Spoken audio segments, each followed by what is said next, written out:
Hello, everybody.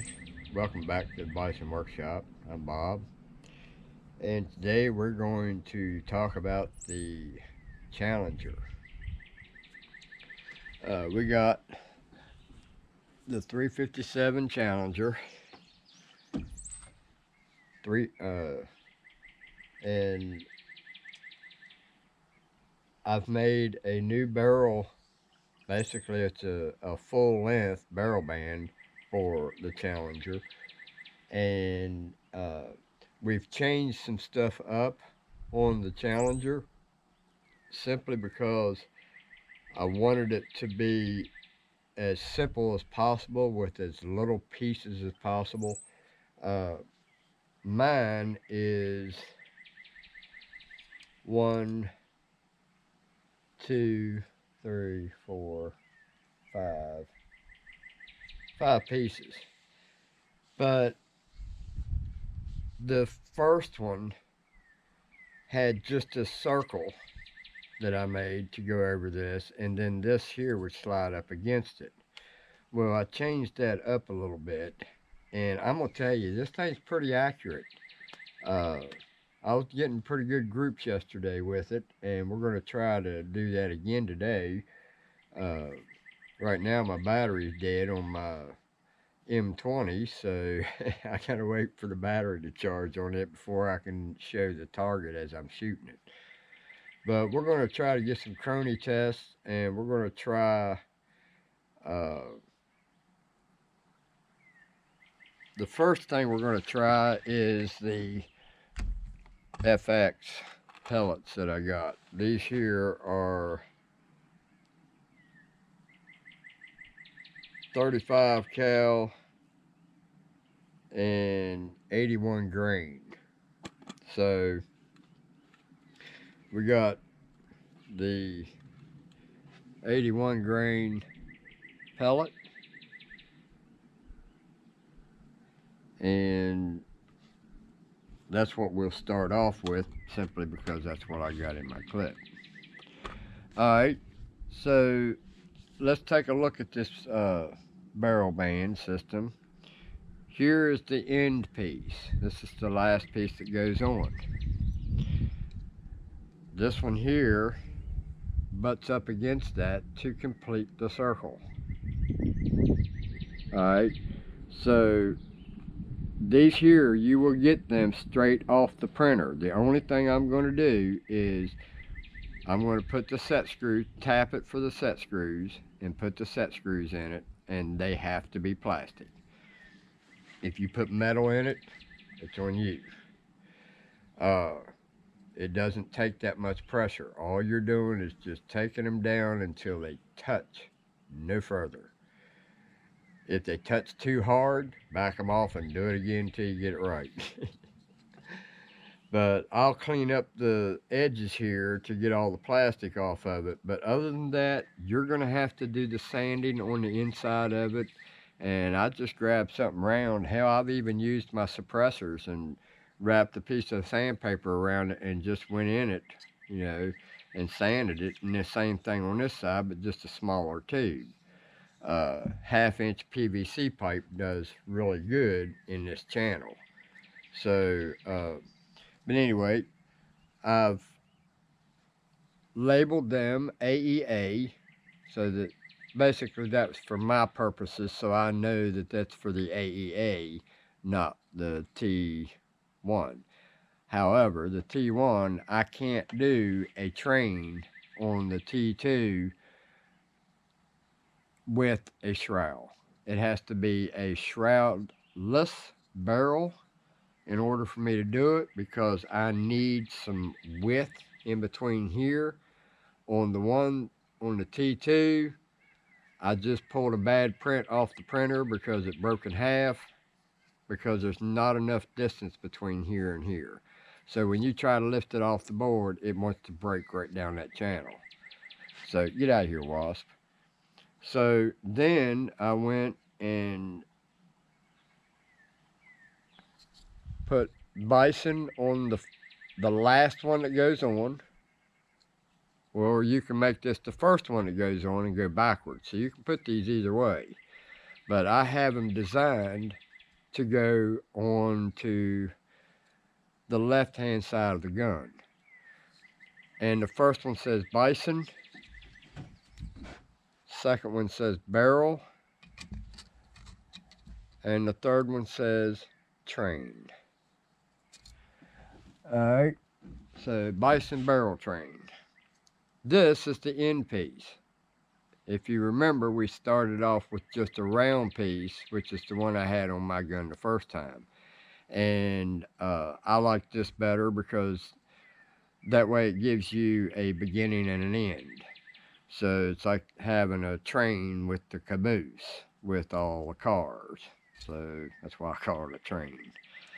So this one here is ready to go. Anybody interested in it?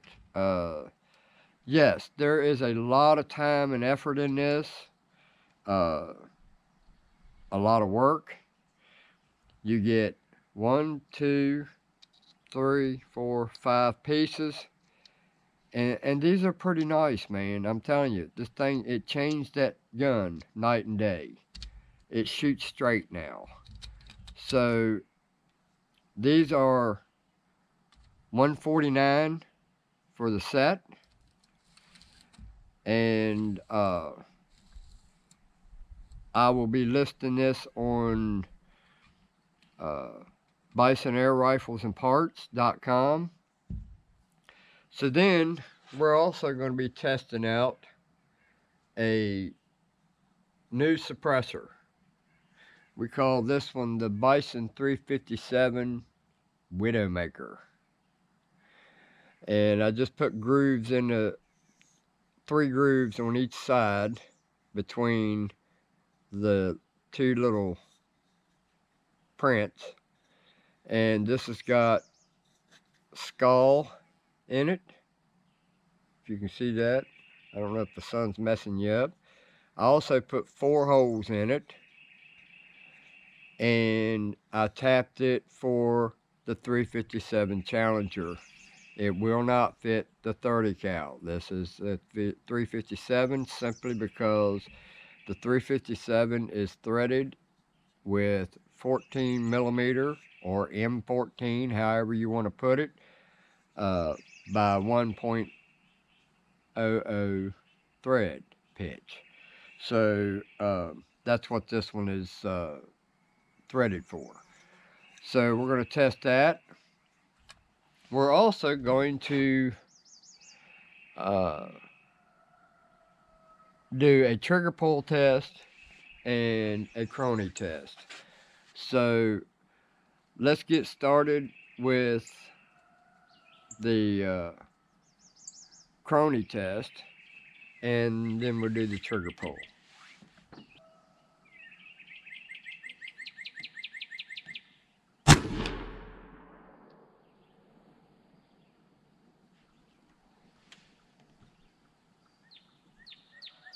$722.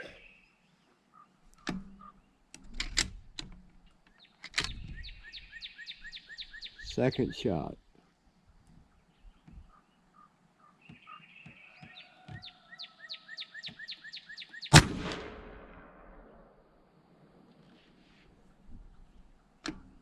$718 with an 81 grain.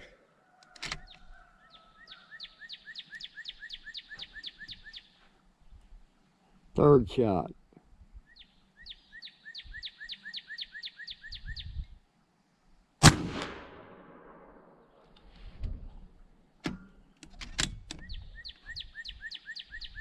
$6.99.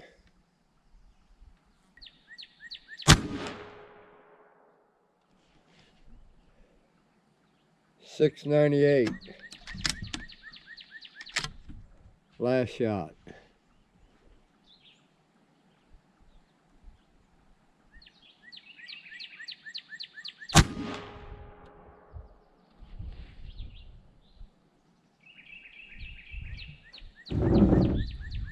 $6.88.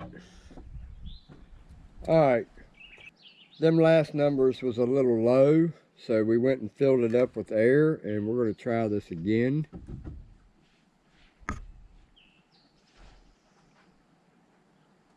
First shot.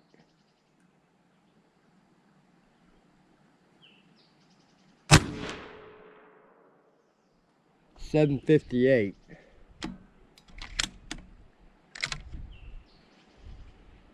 Second shot.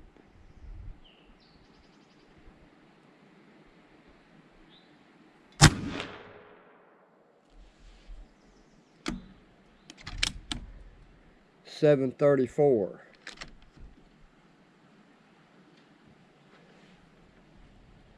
And we're going to make this our last shot.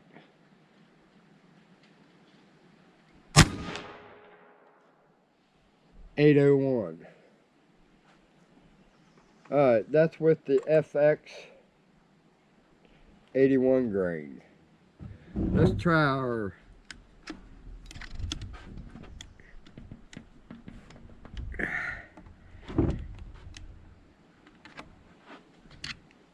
single shot tray. And let's load us up some slugs.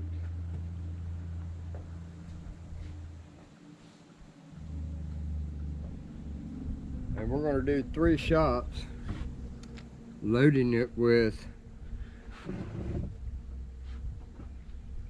Seneca, or actually it's Air Venturi 357 cal.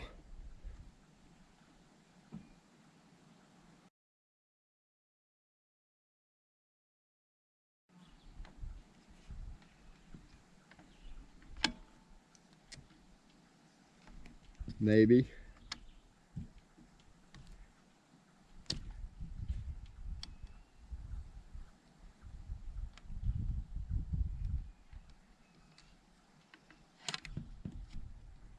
Alright, so now we're going to do the first shot with the 118 grain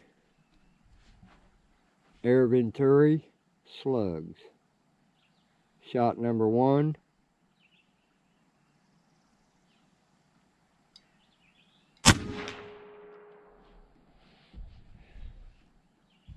$6.58.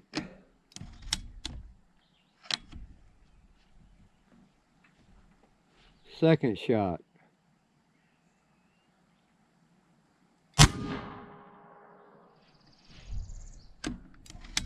Oh, that was air.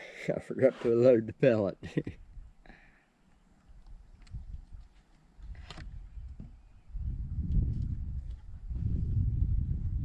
Second shot.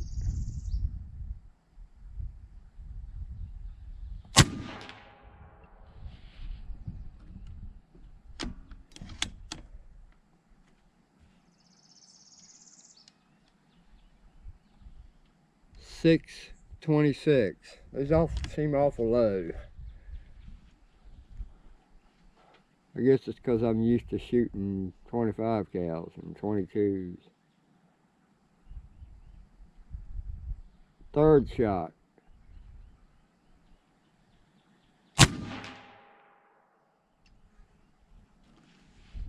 $6.19.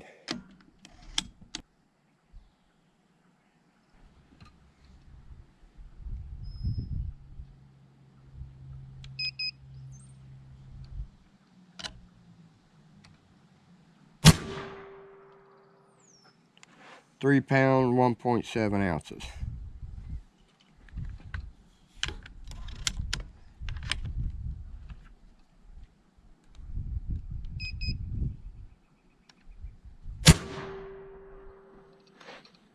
£3.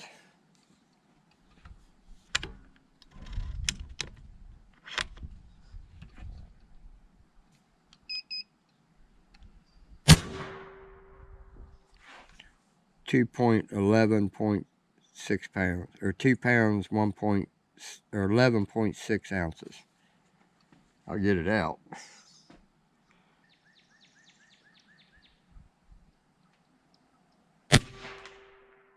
$81.9. Alright. Now let's put our suppressor on it. Now this is the first time I'm going to be shooting this suppressor. I just took it off the lathe and put threads on it. Alright, so now let's see what the Widowmaker is all about.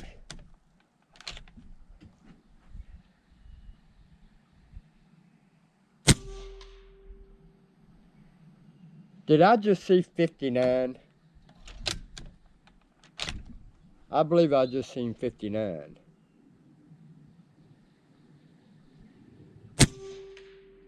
82.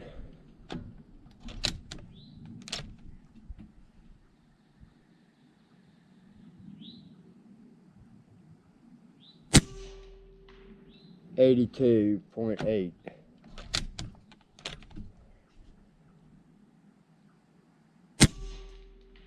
82.5.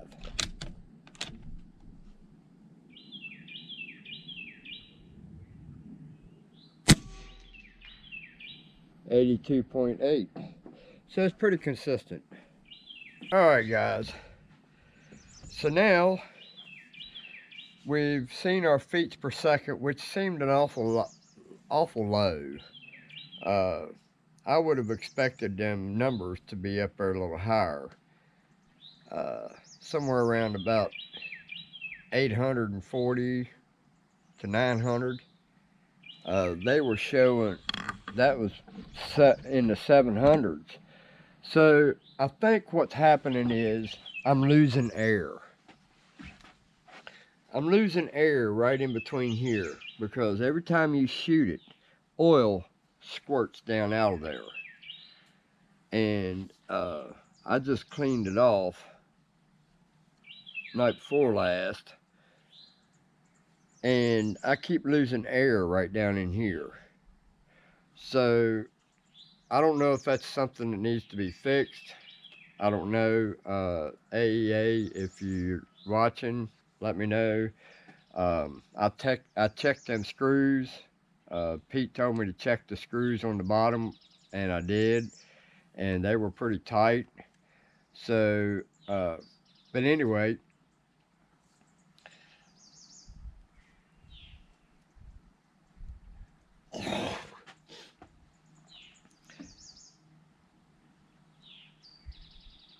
so there you have the suppressor, the new Bison suppressor. We're getting 82.8 dBs.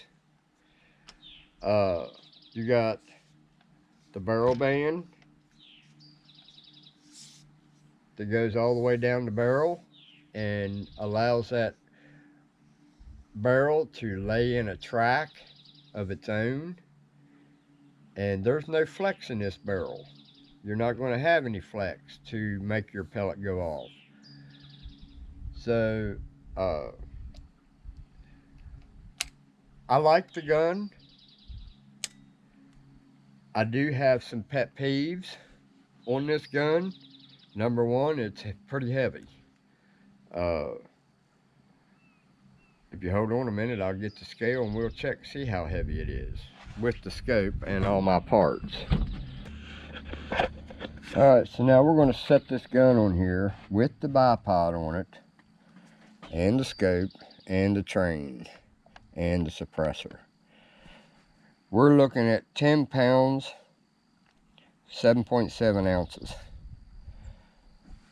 Now, let's take off the suppressor, or the bipod.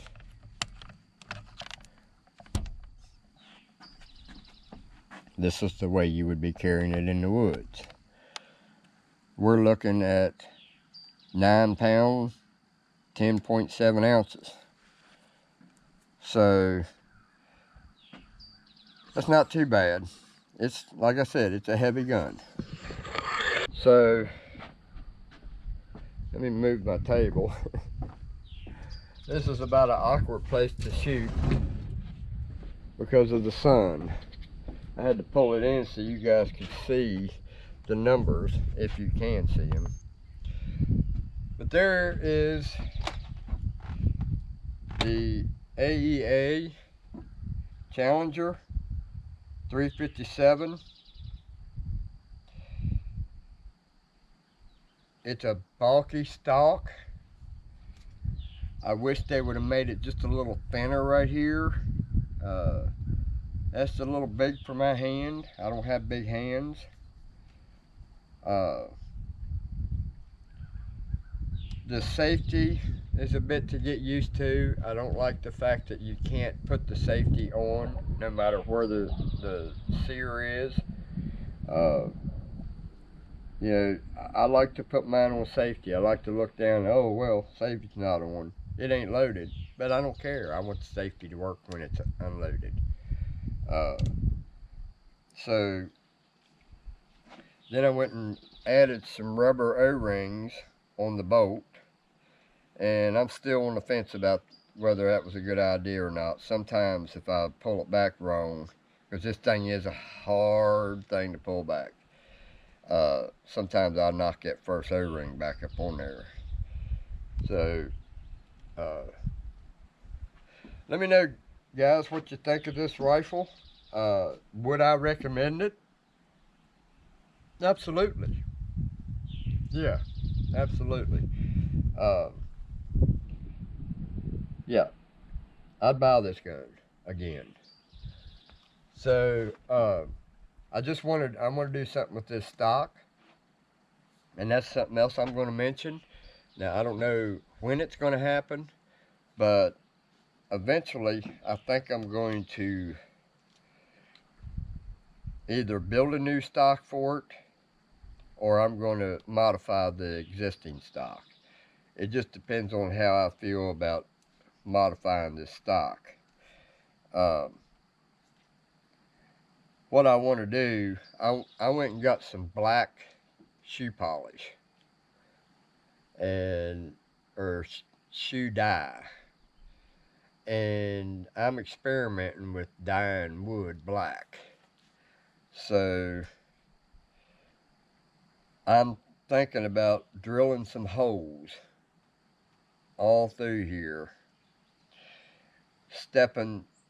either keep them all the same size or start small, next size, and then a bigger one. I'm thinking more on the lines of maybe I want to do straight ones all the way through, just the same size all the way through.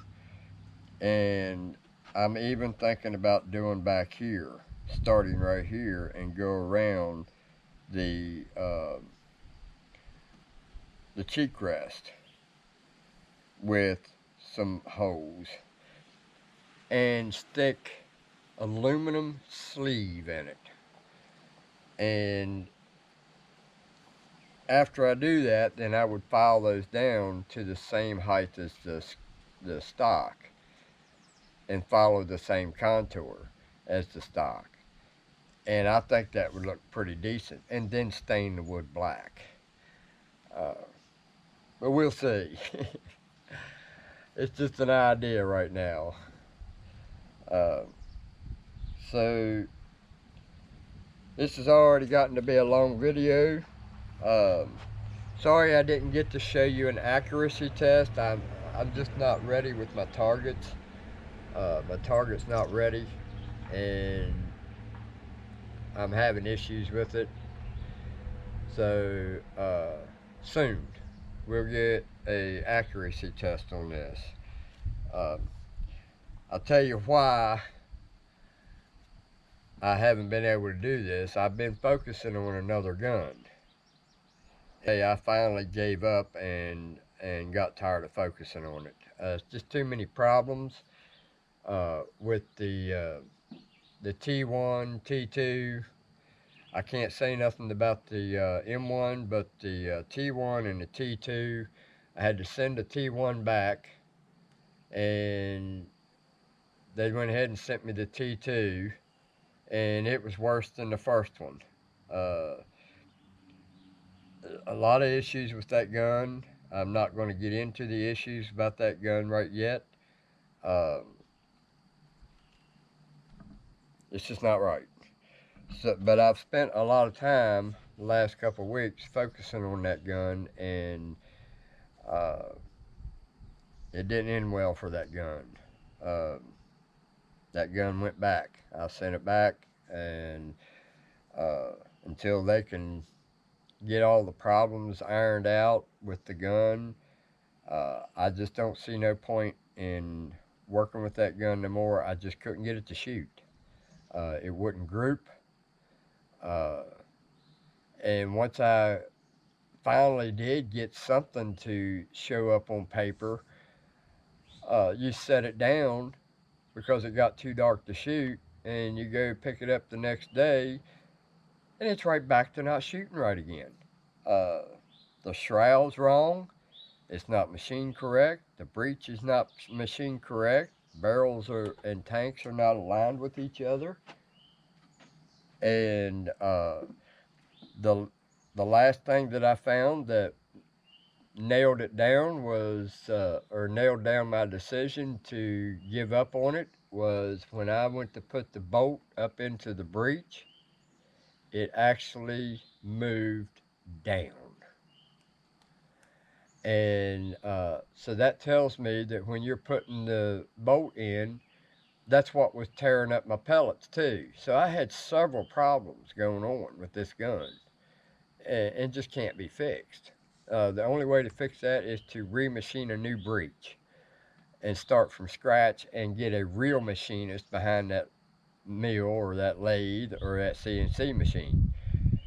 Uh, so I wasted a lot of time with that gun, and I didn't get anywhere with it. So you won't be seeing any more T2s in the Bison history.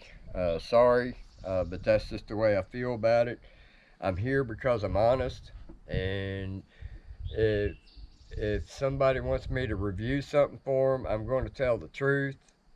And because if I don't, all I'm doing is defeating the whole purpose of reviewing a gun, to let my subscribers and my community know that, hey, this gun's worth going to get, or this gun's not worth going to get. You have to be ready for both decisions with equal enthusiasm. So with that said, uh, until the problems are fixed, you'll not see any more Turkish guns. Well, them turkey guns. Uh, I'm looking at a new rifle to replace the T2 with once I get my refund. Uh, I don't know what I'm going to do yet. I'm starting to kick around an idea for a 308. I have a 30 caliber barrel, which I believe is a 308, and it's a firearm barrel. And I'm thinking real serious about getting me another Avenger, swapping the barrel. Of course, I got to turn this barrel, but that'll be another video. You know what? Let's just stop right there. So there you have the information for the Challenger 357 AEA rifle. Pete is the guy that I talked to, and he's a pretty nice guy, pretty decent guy. I was trying to say nice and decent at the same time, but it was getting ready to come out Dyson. Anyway, give Pete a ring. Let him know that you want this rifle, and I don't think you're going to make any mistakes by doing so. And don't forget to like, share, comment, subscribe. You guys have a good one. Later.